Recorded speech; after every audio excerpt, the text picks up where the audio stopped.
की जा रही है बायोडायवर्सिटी और इन्वायरमेंट कंजर्वेशन के बारे में।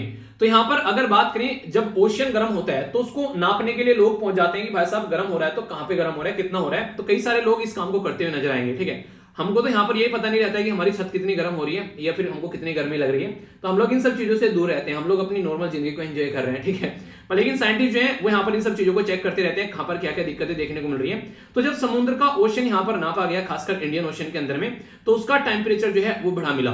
तो इसके चलते यहाँ पर क्या क्या दिक्कतें देखने को मिल सकती है उसको समझने की बात की जाती है। और यहाँ पर एक पर्टिकुलर एक ग्रुप है जिसका नाम आप लोगों को पता होना चाहिए, उसको बोलते हैं inter governmental panel on climate change. तो इसकी 6th रिपोर्ट अभी यहाँ पर प्रस्तुत की गई थी। उसने भी यहाँ पर ये बोला था कि आने वाले टाइम में इंडियन ओशन का जो टेम्परेचर है वो 1 से लेकर 2 डिग्री सेंटीग्रेड तक यहाँ पर आप लोगों को बढ़ता हुआ नजर आ सकता है। तो ये कई सारे मुद्दे हैं, डिस्कस किया गया काफी अच्छे से, द हिंदू के अंदर भी कवर किया गया था और ये इंडियन एक्सप्रेस के अंदर भी आर्टिकल कवर किया गया था। समझने की कोशिश करते हैं आखिर क्या क्या बेसिक चीजें यहाँ पर। ये वेस्टर्न इंडियन ओशन जो कि एक काफी लार्ज स्केल पर यहाँ पर इंक्रीज टेम्परेचर यहाँ पर फील कर रहा है। वेस्टर्न मतलब ये यहाँ पर आप लोग देखते हैं, ये हो गया बेसिकली अपनी प्यारी कंट्री।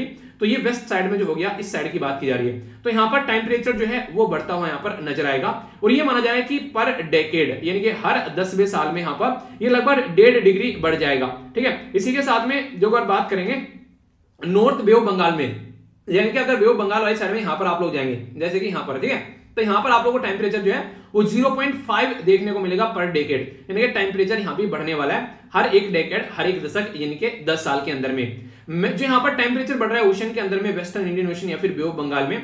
तो इसकी वजह से हमारे देश के आसपास में ड्राई कंडीशन आप लोगों को देखने को मिलेगी आने वाले टाइम में, और सेंट्रल इंडियन सबकॉन्टिनेंट के अंदर भी आप लोगों को यहाँ पर बेसिकली यानी कि सूखा पड़ता हुआ ज्यादा आप लोगों को नजर आने वाला है। ये यहाँ पर साइंटिस्ट के द्वारा पहले से ही आगाह किया गया है देश को।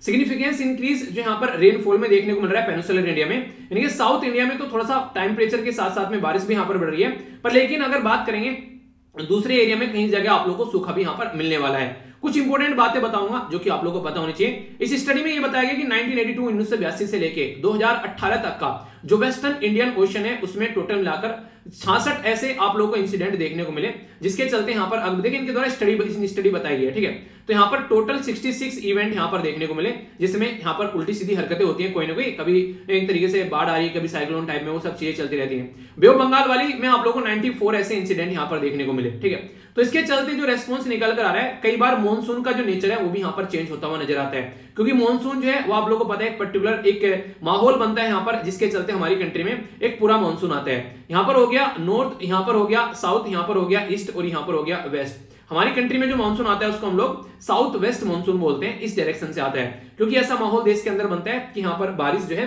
हमारी साइड को बेसिकली चलती हुई नजर आती है। तो इसके ऊपर जब ये स्टडी की गई तो कहीं ना कहीं आप लोग समझ सकते हैं और भी कई सारे ऐसे एरिया हैं जिसके बारे में हम लोग को पता होना चाहिए, तो उसी के चलते यहाँ पर ये बातें की जा रही है। तो स्टडी जो है यहाँ पर वो कहीं ना कहीं लिंक रहता है कि अगर कल को चलकर ऐसे टेम्परेचर बढ़ता है तो एटमॉस्फेयर में जो सर्कुलेशन हो रहा है और जो हीट वेव है वो सारा माहौल एक तरीके से पड़ता नजर आएगा। आप लोग ये बताइए, मान लीजिए आप लोगों के सर में दर्द है तो क्या आप लोग कोई काम कर पाएंगे? बिल्कुल भी नहीं कर पाएंगे। पेट में दर्द है तो कर पाएंगे? नहीं कर पाएंगे। तो इसी के चलते अगर कहीं पर एक मौसम में खराबी हो रही है तो पूरी पृथ्वी पर उसका इंपैक्ट आप लोगों को नजर आएगा।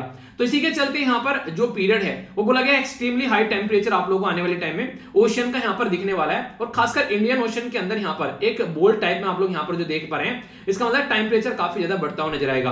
रीजन कई सारे यहाँ पर कई सारे इवेंट देखने को मिले, जैसे कोरल ब्लीचिंग होगी।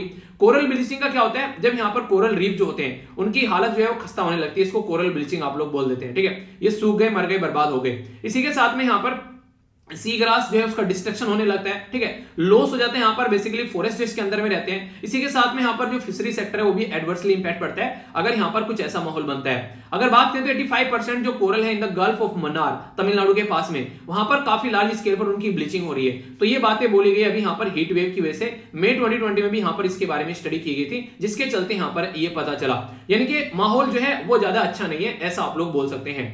इसी के साथ में जो हीट वेव है उसके बारे में बात करें तो क्या होती है अगर बोला जाए यहाँ पर, तो आप लोग यहाँ पर ये बोल सकते हैं बेसिकली ये मोस्ट कॉमन ड्राइवर है। अगर बात करें यहाँ पर जो बेसिकली मोस्ट कॉमन ड्राइवर्स हैं अगर बात करें of marine heat waves including ocean current. Ocean current के बारे में तो पूरा आप लोगों के अंदर एनसीईआरटी में चैप्टर आप लोगों को देखने को मिल जाता है, इनके बारे में पता होना चाहिए। जैसे यहाँ पर आप लोगों को दिख रहे हैं यहाँ पर ओशन करंट के बारे में, तो जो रेड वाली है इनको आप लोग बोलते हैं वार्म करंट। ठीक है, और जो कोल्ड वाली है ये बेसिकली यहाँ पर इनको ठंडी आप लोग बोल सकते हैं, जो यहाँ पर ब्लू वाली है। ठीक है, तो तो ये क्या होता है, नॉर्मली आप लोगों को देखने को मिलेगा।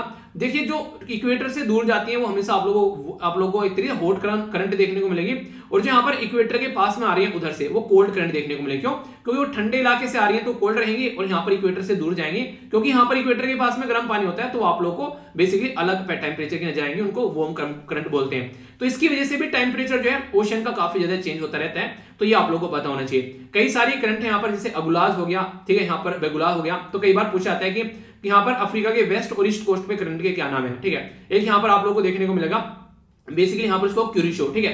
तो ये कई सारी करंट के नाम आप लोगों से पूछे जाते हैं, लेब्राडोर हो गया यहाँ पर, ठीक है, अलास्का हो गया यहाँ पर, तो ये करंट के नाम है। गल्फ स्ट्रीम आप लोगों को यहाँ पर देखने को मिलेगा, तो इनके नाम आप लोगों को पता होना चाहिए, ठीक है। कई बार क्वेश्चन आप लोगों से यहाँ पर पूछ लिए जाते हैं, तो कंफ्यूजन आप लोगों को इसको लेकर नहीं होना चाहिए। इसी के साथ में यहाँ पर बात की जा रही है कि एक तरीके से यहाँ पर अगर इनहेंस होगा तो सरपास करेंगे एक तरीके से वार्मिंग को। एक एरिया में अगर गर्म है तो दूसरे एरिया में गर्म देखने को मिलेगा। तो यहाँ पर फिर जहां जहां पर रेड एरिया आप लोगों को दिख रहा है, ये दिक्कत में पड़ता हुआ यार नजर आएगा यहाँ पर। और यहाँ पर आप लोगों को एक कॉन्सेप्ट और है जिसका नाम है एल नीनो। तो एल नीनो या फिर ला नीनो, उनके बारे में भी थोड़ा सा आप लोगों से बातें कर लेता हूं ताकि कंफ्यूजन न रहे।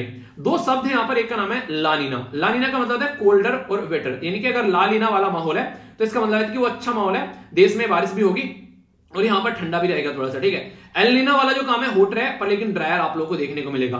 तो जब ला नीना आती है यहाँ पर अगर बात करें, देखिए यहाँ से क्या हो गया, ला नीना के बारे में बात करें तो यहाँ पर गर्मी का माहौल रहेगा यहाँ पर इस एरिया में, इंडोनेशिया हो गया यहाँ पर, ये पैसिफिक ओशन, और यहाँ से बेसिकली बारिश होने के चांसेस काफी ज्यादा बढ़ जाते हैं, ठीक है। पर लेकिन जो एल नीना है यहाँ पर, तो आप लोगों को कुछ ऐसा माहौल यहाँ पर देखने को मिलेगा, ज्यादा जो यहाँ पर एक तरीके से गर्मी यहाँ पर इधर को नजर आएगी, तो ये फंडा आप लोग बोल सकते हैं। तो ला नीना जो है यहाँ पर और एल नीना है, इनके बीच में कोई कंफ्यूजन आप लोगों को नहीं होना चाहिए। कई बार इनकी टर्मिनोलॉजी भी आप लोगों से पूछ ली जाती है, टेम्परेचर में डिफरेंस होता है उसकी वजह से दिक्कतें देखने को मिलती है काफी लार्ज स्केल पर। इंपैक्ट क्या है यहाँ पर, ये अफेक्ट होगा इकोसिस्टम, तो काफी ज्यादा इंपैक्ट डालेगा यहाँ पर। चेंज होगा हैबिटेट, अगर बात करें तो उसकी वजह से भी कई सारी स्पीसीज की जो जिंदगी है वो ताव पर लग जाएगी, खासकर जितने भी सारे सी हैं यहाँ पर आसपास वाले एरिया में। इसी के साथ में इकोनॉमिक लॉस होगा, बायोडायवर्सिटी बर्बाद होती हुई नजर आएगी क्योंकि ब्लीचिंग होनी स्टार्ट हो गई है ग्रेट बैरियर रीफ की भी। ग्रेट बैरियर रीफ कहां पर है, ऑस्ट्रेलिया के पास में आप लोगों को देखने को मिलेगा, कोरल रीफ वाला एशिया।